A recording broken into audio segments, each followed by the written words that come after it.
Hi, and welcome to TalkRx with Dr. Neha. Today we're filming from Bali, and we're gonna do something I've never done before. We're gonna give it a go.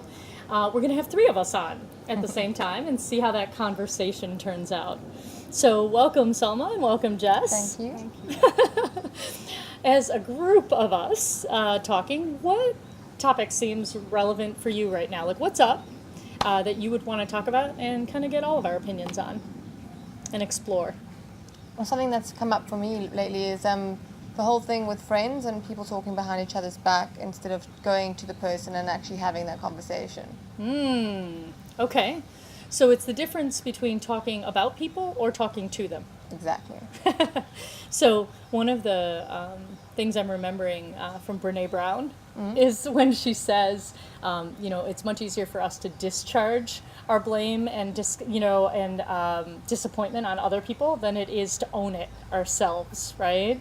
So when we hear that someone's talking about us or they're talking to someone else, right, and not to us, it's so easy to become so hurt and disappointed. At least I know it is for me. Would you agree? Yeah, like trust. It feels like trust is broken, right? And I have to admit, I've also been on the other end of that, where it felt like something was so egregious that I had to go tell someone else about it because I just couldn't believe that just happened. So what you're really talking about, Jess, is the drama triangle, right? It's when we talk to other people rather than directly to each other. So it's like there's a triangle. Imagine a triangle. At the top is a persecutor, right? So the persecutor is like the the person with power, the person who may say, because I said so. Then if there's a persecutor, there has to be a victim. And the victim is the person who it's being done to, right? Who feels that this is unfair and unjust or whatever.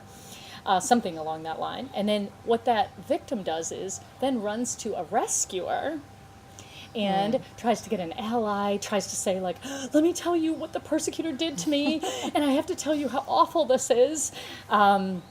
And so there's this triangle that just keeps going, right?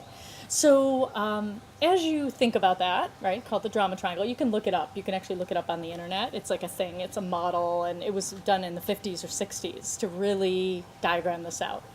What are your first thoughts that come up about the triangle? Well, I can see the triangle and I can see how all three parties basically play a role in facilitating that drama. Yeah. And are there any that seem more innocent than another? I think they all partake in the drama in some way. Yeah. And for you, Selma? Well, if I had to choose, I would say the persecutor, because they actually came up with a direct, launched a direct attack on something and were a bit honest to themselves about it rather than twisting it or contorting it. So you're saying maybe their style wasn't as compassionate as it needed to be, but at least they spoke directly to the victim. Yes, they were direct. Yeah. Yeah. Okay, I love that. So in the whole idea of the drama triangle, the idea is that everybody's contributing, right, to this, and that there's a way that they all support each other in continuing. So one way I can think of this is family. Every good Bollywood movie is made on everybody talking about everybody else and how who so-and-so married isn't good enough for the family, and everyone's talking about them, not to them, right? And I also think that when feelings get hurt, or I take something in a way, maybe even that someone didn't mean it.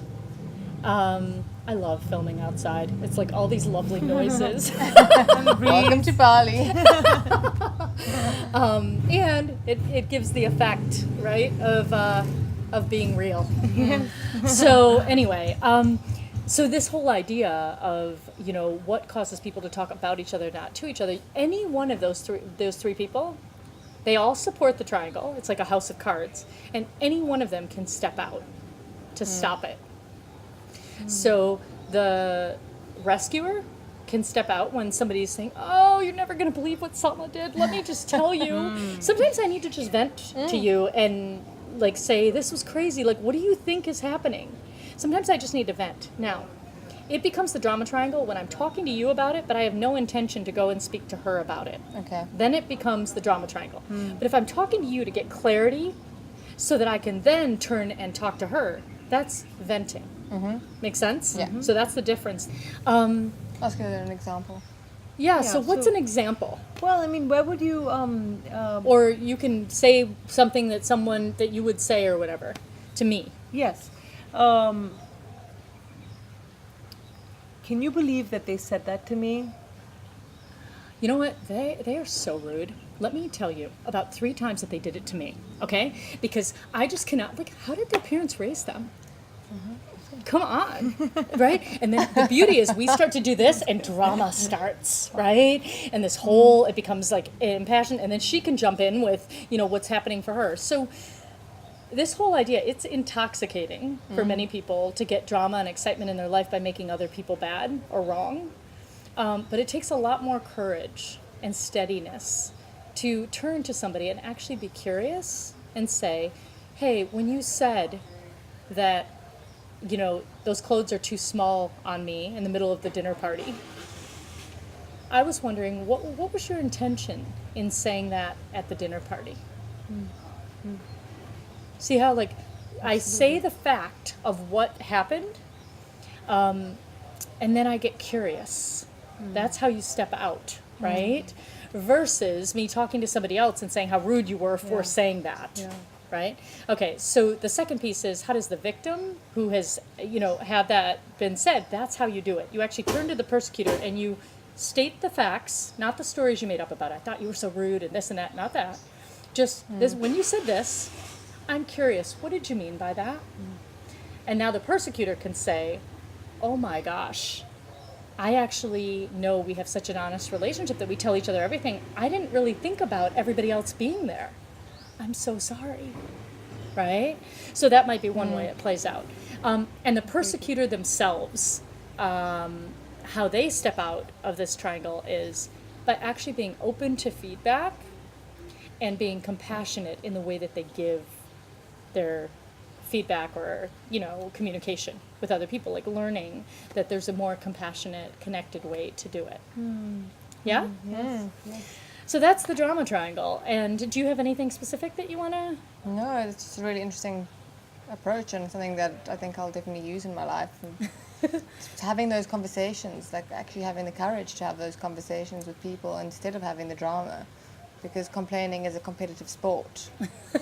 Yes, And it people is. just get so carried away. Yeah. And instead of talking about someone, rather go and have a conversation with them. Yeah, absolutely. Yeah, absolutely. I mean, it makes me think that I think if you really care about someone, you would take a moment to actually confront them rather than take the information further.